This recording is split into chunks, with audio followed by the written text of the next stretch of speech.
in response to moves by Ukraine's European allies to use Moscow's frozen assets to help Kyiv fund its military and economy.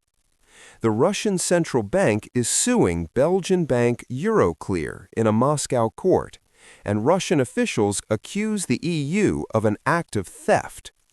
Ukraine is running out of cash after almost 4 years of Russia's full-scale war.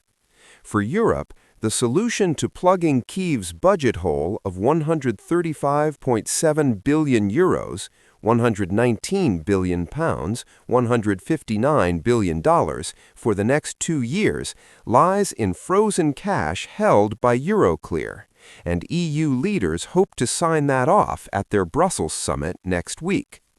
In total, Russia had about 110 billion euros of its assets frozen in the EU within days of the full-scale invasion of Ukraine in February 2022, and 185 billion euros of that is held by Euroclear.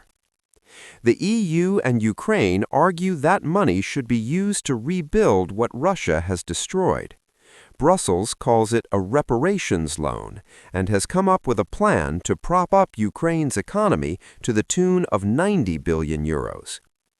It's only fair that Russia's frozen assets should be used to rebuild what Russia has destroyed, and that money then becomes ours, says Ukraine's Volodymyr Zelensky. German Chancellor Friedrich Merz says the assets will enable Ukraine to protect itself effectively against future Russian attacks. Russia's court action was expected in Brussels, and European Economic Commissioner Valdis Dombrovskis said on Friday that EU financial institutions were fully protected from legal proceedings. But it is not just Moscow that is unhappy. Belgium is worried it will be saddled with an enormous bill if it all goes wrong, and Euroclear chief executive Valérie Urban says using it could destabilize the international financial system. Euroclear also has an estimated 17 billion euros immobilized in Russia.